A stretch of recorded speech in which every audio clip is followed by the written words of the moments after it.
Friend, आज का editorial शुरू करें उससे पहले इतनी तेज़ी से गर्मी बढ़ रही है और भारत के सारे ही क्षेत्र में लगभग हम गर्मी का प्रकोप देखने को मिल रहा है। दिल्ली, बिहार, ये सब तो कुछ क्रिटिकल जोन्स हैं ही।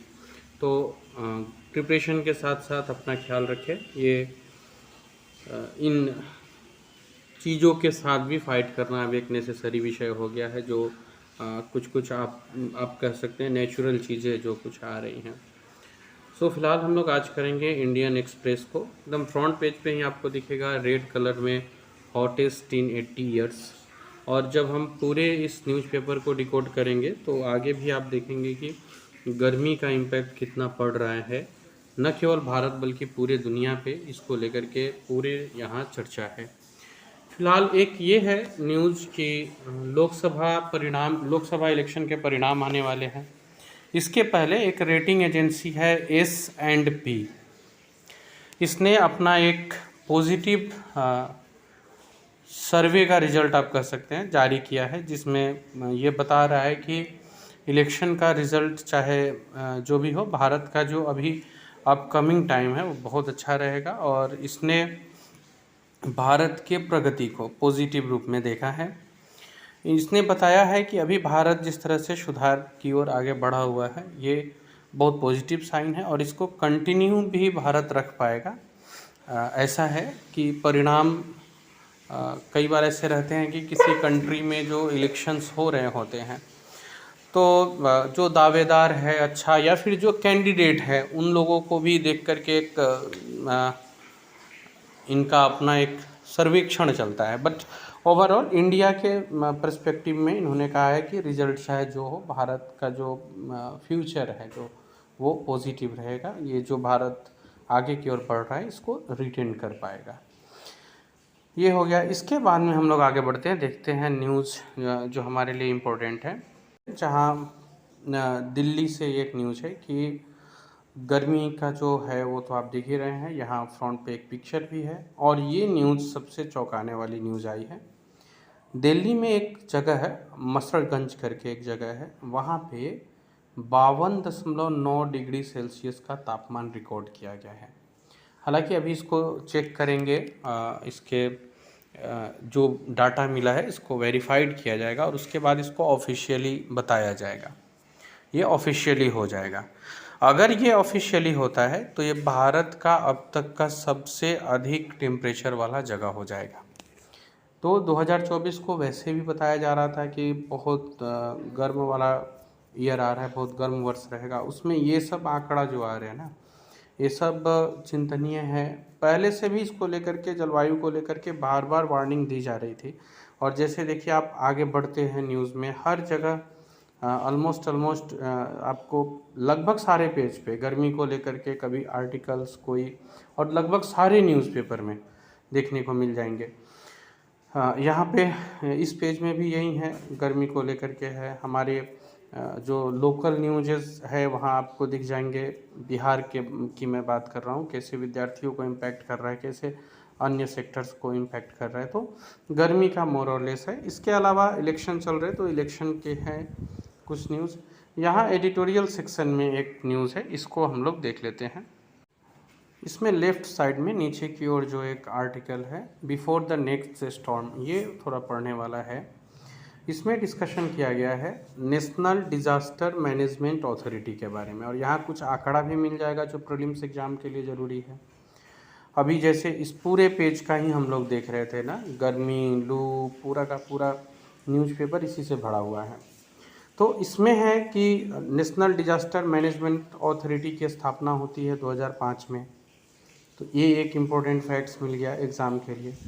1990 में उड़ीसा में सुपर साइक्लोन आता है, 2004 में सुनामी आती है, और इसके बाद ये डिसीजन लिया जाता है कि अब एक ऐसी अथॉरिटी का निर्माण हो जो राष्ट्रीय आपदा वगैरह का प्रबंधन कर सके। NDMA का स्थापना होता है, गठन होता है 2005 में। और इसके बाद से ये जितने भी डिज़ास्टर, पोस्ट डिज़ास्टर रिस्पॉन्स भी, मीन्स एक तो आपदा आने के पहले कितना उससे होने वाले नुकसान को न्यूनीकरण करना है, इसके बाद आपदा आ जाती है तो फिर उसका रिस्पॉन्स करना, रेस्क्यू करना और लोगों को रिलीफ प्रदान करना, ये इनका काम होता है। ये केंद्र और राज्य दोनों स्तर पे होती है, मतलब राज्य भी अपने अलग अलग स्टेट लेवल पे डिजास्टर मैनेजमेंट एजेंसीज को रखती है। अब ये आर्टिकल्स में क्यों आया है, तो यहाँ जब हम लोग इसके फर्स्ट पैराग्राफ को समाप्त करते हैं तो सेकेंड पैराग्राफ में स्टार्ट होता है कि कंट्री का जो डिज़ास्टर का नेचर है ये बहुत ड्रास्टिकली चेंज हुआ है पिछले 20 वर्षों में। जैसे 5 में इसकी स्थापना होती है और 24 तक आते आते इसमें बहुत सारे बदलाव आए हैं, जिसमें क्लाइमेट चेंज का एक बहुत बड़ा रोल रहा है। और इस तरह के डिजास्टरस बदलाव में एक ये भी चीज़ जुड़ रहा है, वो है हीट वेव, लू। इसको किस तरह से मैनेज किया जाए। रेनफॉल वगैरह तो है ही ग्लेशियर्स वगैरह से, लेकिन अब एक समस्या बन रही है कि ये जो लू है या फिर रिसेंट में देखा जाए तो आपको साइक्लोन रेमल है, एक्सट्रीम हीट वेव जा रही है। अगर आप यहाँ देखेंगे तो यहाँ लिखा हुआ है extreme heat wave triggers large scale forest fires, ये भी एक रीज़न है। तो इन सारी चीज़ों को कैसे मैनेज करेगी एनडीएमए, एनडीएमए को और क्या चेंज करना पड़ेगा कि वो इन सब चीज़ों को मैनेज करे, इसके ऊपर में इसमें बात की गई है। यानी कि जो है वो न्यूज एनडीएमए वाला भी गर्मी के इर्द गिर्द ही घूम रही है। एनडीएमए के पास एक और चैलेंज ये भी आ रहा है अब आगे कि हीट वेव को वो कैसे मैनेज करे।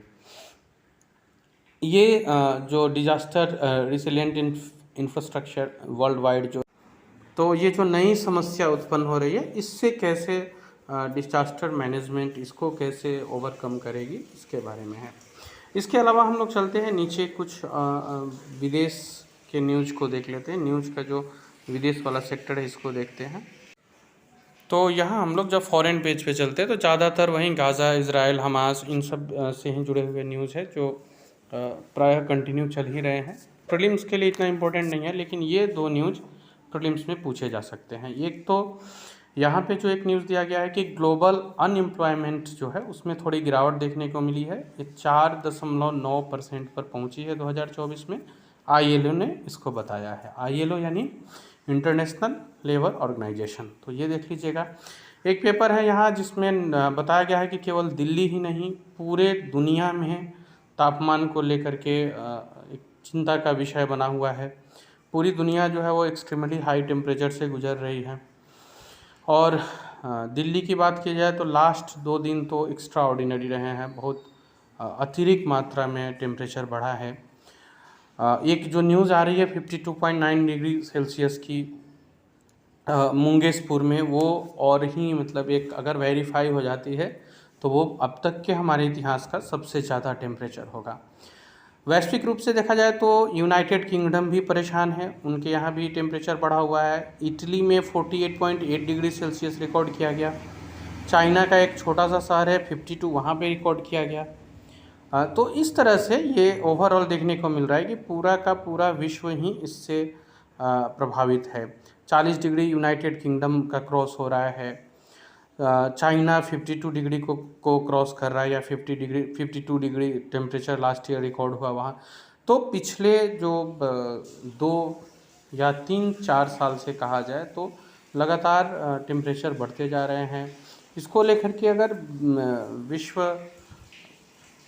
सजग नहीं होता है या फिर जलवायु के बारे में कुछ विशेष नहीं सोचा जाता है तो ये बहुत बुरा परिणाम आगे लेकर के आ सकता है। इसी कॉलम में आगे ग्लोबल वार्मिंग को लेकर के डिकोड किया गया है, ग्लोबल वार्मिंग को लेकर के बताया गया है। यहाँ बताया गया है कि ये बहुत कंसर्निंग विषय हो गया है, जहाँ पे अब हीट वेव जो है वो चल ही रही है। अब तो ऐसा भारत का हाल है कि 40 डिग्री 42 डिग्री इसको लोग अब पता नहीं मीन्स एडप्ट होना लोग सीख रहे हैं, नेचुरली ले रहे हैं कि 40-42 डिग्री ये तो रह रहा है, रहेगा ही। लेकिन ये ओवरऑल पूरे विश्व के लिए ही सही नहीं है। जैसे कि इसका एक रीज़न औद्योगिकीकरण के साथ भी देखा जाता है। एक जो वार्मिंग है इंडिया के साइड से आ रहा है उसमें वार्मिंग जो है वो केवल इंडिया के साइड से नहीं पूरे विश्व के साइड से आ रहा है, ये बढ़ते हुए टेम्परेचर को लेकर। 1981 से 2010 के पीरियड की यहाँ पे चर्चा की गई है। 45 degree Celsius plus temperatures are likely to very quickly become the new normal. ऐसा लग रहा है कि 45 डिग्री सेल्सियस, ये इससे अधिक टेम्परेचर तो नॉर्मल में मत बन जाए। तो ये है, इसके लिए चिंता करनी होगी। आज के लिए इतना।